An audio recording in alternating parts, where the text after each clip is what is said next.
Disturbing trend I've noticed growing in popularity online, and that is regretful mothers, as in women who are voicing out more and more how much they regret being mothers and would never do it again.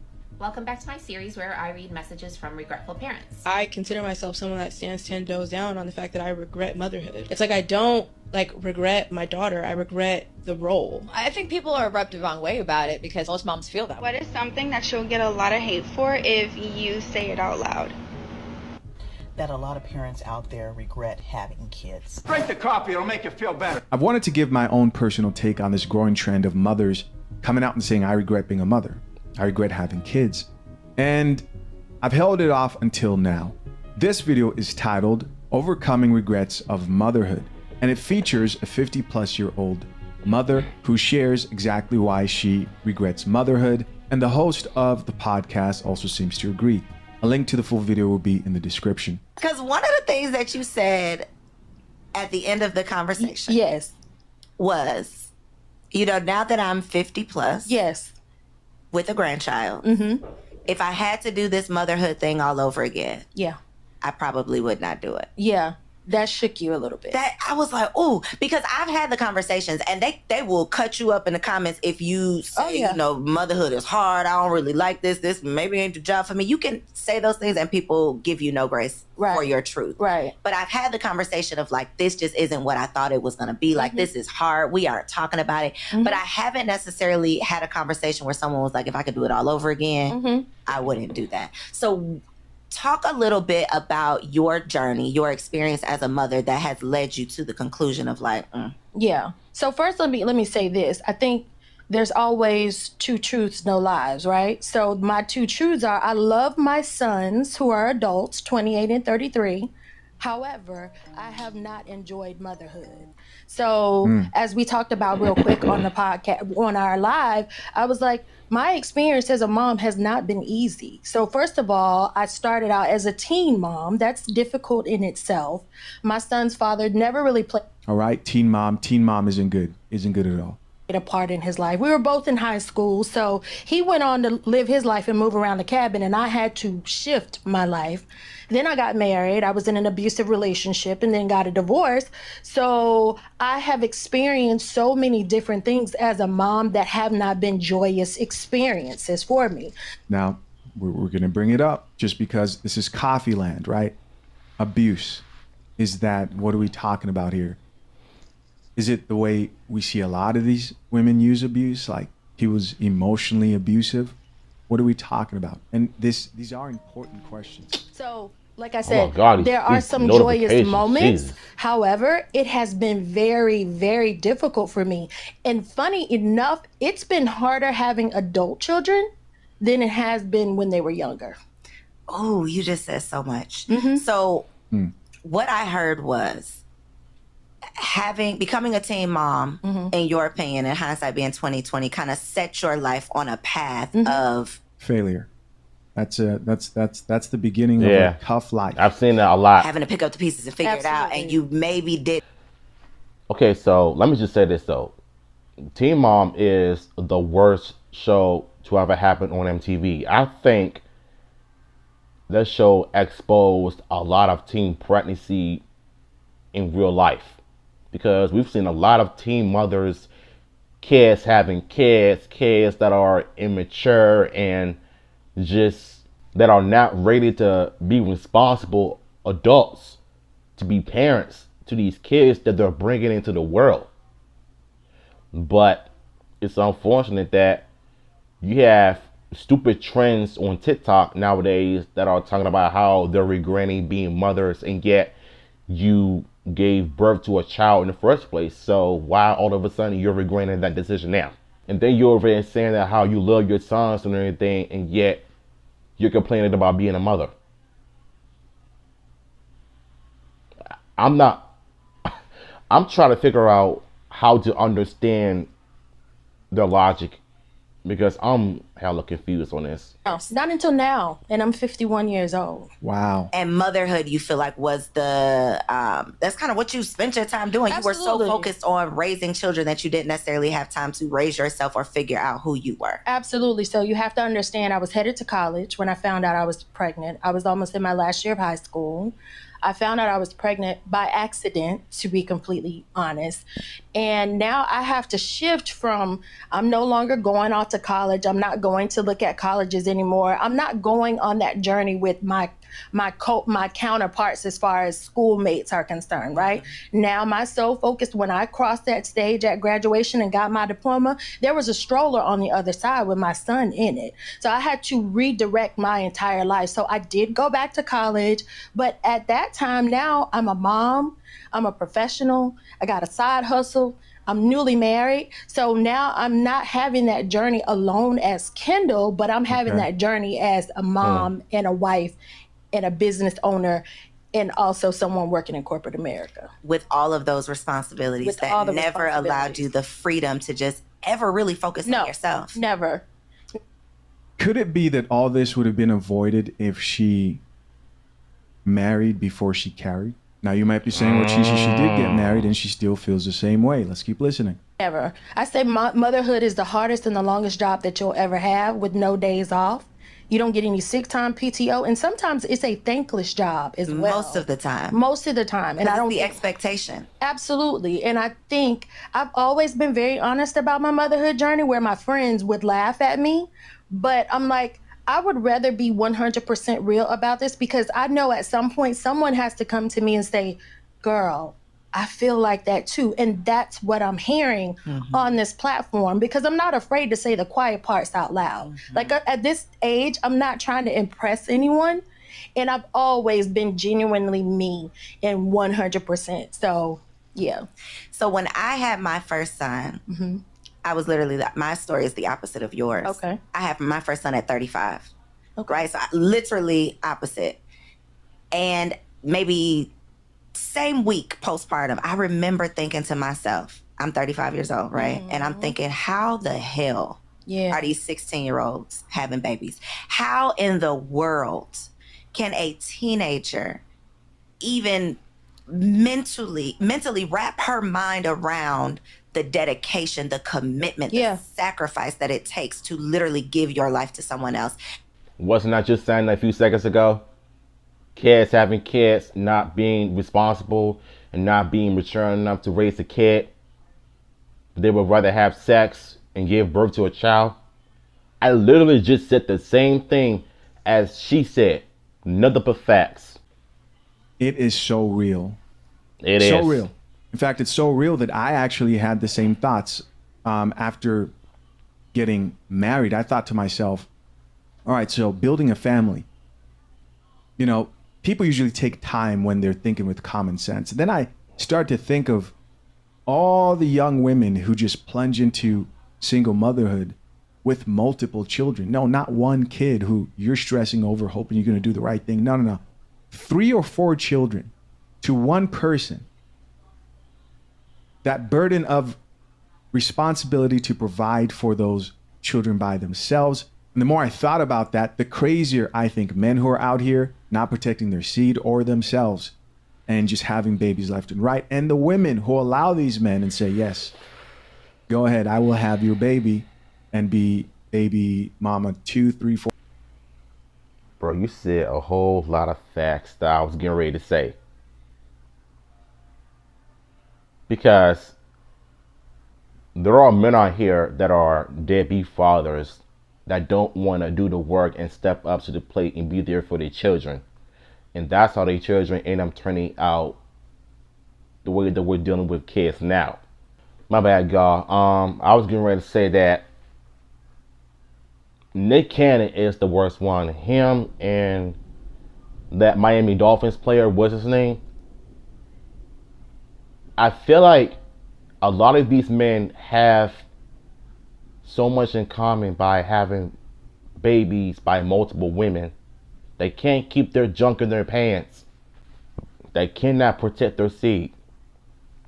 And now they're ending up on child support because They're out here being reckless with their bodies, with their seed, with their junk, and not being careful of what they're doing.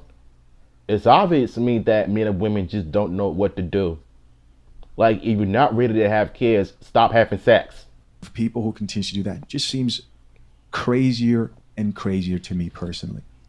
That is why I am so vocal on my platform about the responsibility of parenting, that this ain't cute. Having a baby, they're literally a baby for less than a year. That ain't that ain't even cute. Real. You know, the pictures are cute, but the process, it is not cute. Not at all. We are not honest about it. We celebrate bad decisions. We want to talk about things once it's too late, and we're trying to pick up the pieces. And I'm all about preventative. Like, absolutely, let's have these conversations, uncomfortable conversations on the front end, so we can prevent these painful realities on the back end. Absolutely. Because we get it does no one is winning. No, the child is surviving. The mother is literally surviving, but 9 times out of 10 you're not happy. No, you know, and an unhappy mother impacts a child times 10. I agree.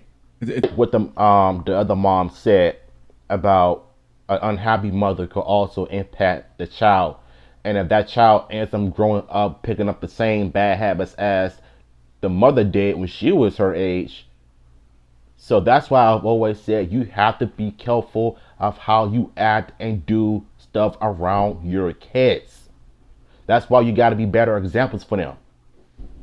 There is an element to this that will be very useful, valuable, and effective for young women who are on the fence about being single mothers by choice, or on the fence about how much they should protect themselves from unwanted pregnancies so that they don't end up single mothers. The chicks who are watching this and thinking, wow, okay, 50 plus and your life's been miserable because you were a single mother first. All right, let me wait. And if I decide to have children, I'm going to have help. And I'll pick, a guy who's more responsible. That's the positive influences. I can see that being vocal about the challenges of motherhood. I still have the problem with the whole regretful motherhood thing. But those are the positive effects that I can agree will come out of this. Yeah. She said something about a mother who is not happy cannot serve her children properly. That's partly true. They did a study about this because another woman also said the same thing of, the turnout of a child is really predicated on the happiness of the mother. And it wasn't just that. It was also marital satisfaction. They both played a huge role. The help that she had around her probably contributed to that marital satisfaction, her not doing that by herself. But I also want to take things a little bit deeper. I need you guys to follow me here. When it comes to this conversation, you have 2 types of women and 2 types of perspective of what they would call living a successful, good life. One woman will say, living a successful, good life is classified as not just happiness. Sure, that's a part of the human experience, but it's more the meaning, relationships, and the things you can be proud of that you accomplished, especially if you're out here picking a woman for a long-term relationship that will lead into a family and possibly marriage. Also consider joining Boo Brothers. Click the link pinned to the top of the comment section and join a community of men who also value the same thing in today's very challenging dating market. But it's really important that you realize how a woman defines what is a good life. On one hand, you have the woman who classifies it as happiness. These are your Tia Marys. You're not going to make any woman happy, and neither. I say the ones that are doing that are miserable single women. Single women keep women single. Look at Tia Mowry, for example. This woman is calling herself living divorce-free after ending her marriage, claiming that she graduated from her marriage. But in actuality, you pretty much destroyed your marriage. You've ruined your family. And you're the reason why Corey is moving on and he's blowing up right now, doing what he loves. So if anything, you calling yourself trying to, get back into the dating market thinking that it's gonna get some attention, but in actuality, you're attracting the wrong people.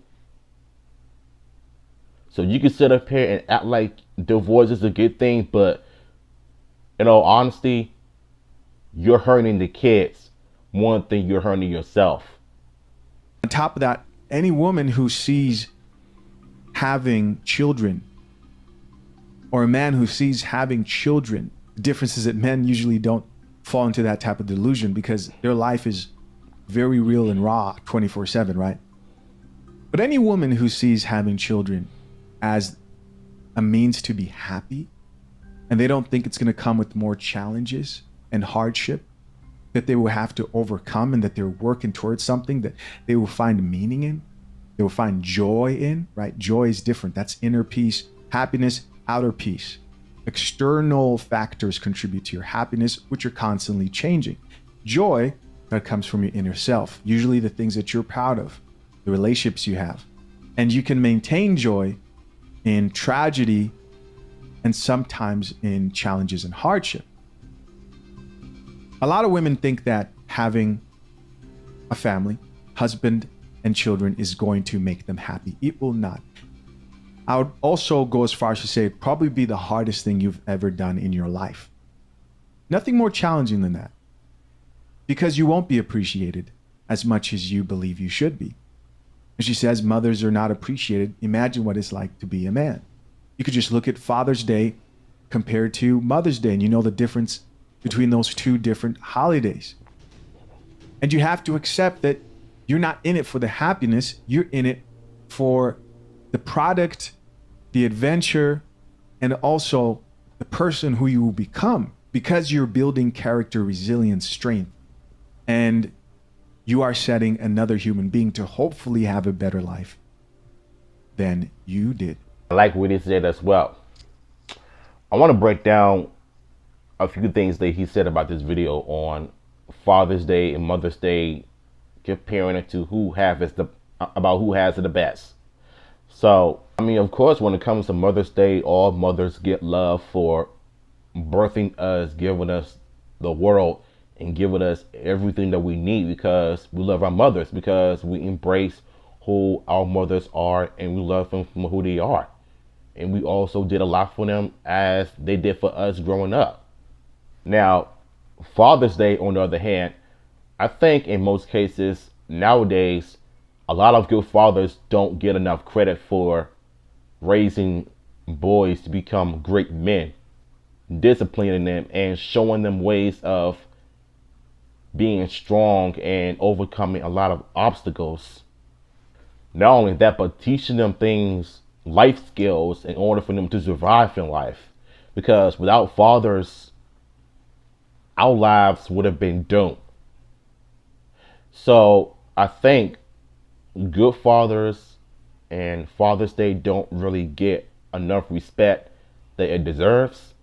Because when you think about it, nowadays there are some delusional women on social media are claiming that women can celebrate Father's Day too. No, you can't. Fathers are meant to be, no. Father's Day is meant for fathers.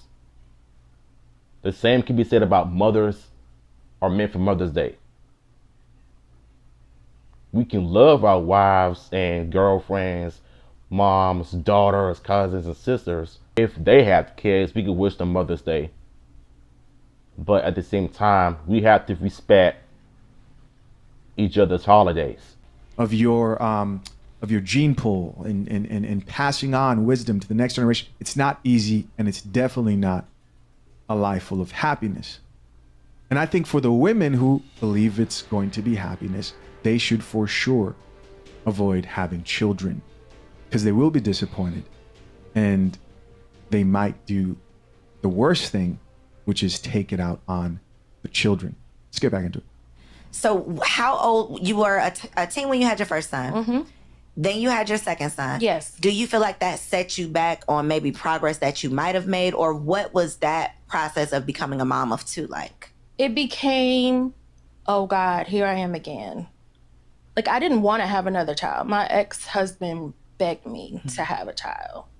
And I was like, I don't want to do this. Like, I feel like I'm almost getting my footing at 20 plus years old, still young, but now I'm adding another child in it and more responsibility. And then I have to take accountability for the fact that I wasn't loving myself enough to leave a low vibrational relationship. So I have to be accountable for that, right? But at the same time, I'm like, this is my husband. We don't have any children together. You want this picture perfect, like, oh, I'm married now. I'm not just a teenage single mom. I'm married, I have a kid. But it's a fallacy. And I don't think people really want to tell the truth about that. And a lot of times it's control, it's manipulation. Absolutely. I want to see you pregnant. Well, give me a baby too. So much comes behind that. And then control and manipulation. No. Yeah, that don't make no sense to get at all. married is to have children. And as a man, this is where you want to also take the steps to have these conversations. These are conversations you need to be having. It bothers me so much, man, that I run into men who would tell me they never had a conversation about children, but you decided to marry that woman. You need to ask. Yeah. Is that what you want? What are your outlooks on that? What do you expect for life? And you'd be surprised to find out how much you and that person who in your mind you thought, you know, she is the woman I want to marry. You'd be surprised to figure out that you guys are completely different when it comes to certain foundational values. And you want to pay attention to those things for sure. And nobody gets married with the expectation that you're not going to be married forever, right? Absolutely. But God forbid something does happen. If you are not 100% on board to have this baby, 9 times out of 10, you about to be 100% responsible for this baby. And I have been, even as an adult, his father. Like, once we got divorced, the co-parenting thing, I tried to co-parent in a very mature way. My ex-husband, on the other hand, he did not. To the point where I would have to unplug the phone in the mornings because he would call and rile my younger son up. And that would be a whole nother ordeal. There have been times that I've just gotten to work and I'm putting my bag down and I'm getting a call from the school because he was experiencing so much anger and he was upset, but it was directed to me because I was the one that was present. And I think people also disregard that too. So she's just the victim. I guess she did take a bit of accountability earlier, but let's keep listening. The parent that stayed. Yes. You picking up the pieces and you're getting all of it. You have to deal with all of it. So not only are you trying to navigate your own feelings, absolutely, leaving a relationship. And ladies, we already know, a bad relationship, baby, it will literally ruin you. It will. So to be trying to pick up the pieces for yourself and then trying to help your children navigate a transition as well. Y'all, it is the most difficult, challenging. Absolutely. I say to myself often, how are moms not doing drugs? That is not politically correct, but how are y'all surviving? But that's real. And y'all, there are ways that some parents can survive in this world with kids, and that is going to church, eating healthy, learning about Jesus Christ, and doing a lot of family activities and living drama-free and stress-free. And some mothers do survive those type of lifestyles. Feels the wine at the soccer game. Right. They are. What's it like? 1 in 4? Let me look it up. And that's the end of the video, guys. Here, I gotta look up like 1 in 4 women are on psych meds or something like that. Let me make sure. Let me validate that. Here it is. According to a report from Pharmacy Benefit Manager, 1 out of every 4 women in the U.S. has a prescription for some form of mental health medication. Oh, wow. This is depression, ADHD, anxiety. And I wonder if autism comes to play as well, because that's at least has to be involved in it as well. Because when people go through mental health issues while being a mother, struggling, being a parent in general, those conditions can come in a lot of different ways if you have medications for it. And how much feminism has helped women, but they don't talk about the sacrifice they've had to make mentally, because this wasn't the case in the past. You know, this is sad. It's not a good thing at all, especially if you plan to have children and God forbid you have daughters and you're trying to set them up for the realities of life, which are often very difficult to take in. If you're a man who values marriage and wants to prepare the best you can, legally, mentally, spiritually, want a brotherhood of people to connect with, you can bounce ideas off of, hit the link pinned to the top of the comment section. Hey man, shout out to TGZ for this awesome video. And here's the thing about motherhood. If you don't want to be a mom, stop having sex. Stop living your 304 lifestyle. Stop having this whole phase thinking that that's gonna make a man want you. Because once you live that lifestyle and the child pops into this world, then you have no choice but to raise that child. And for all the men that is watching this, wrap it up. If you can't, then you're gonna have to take care of your responsibility as a parent as well. Children need fathers. And children also need mothers as well. Heck, kids need both parents. Because without them, this world is doomed. So, link to the original video will be down below.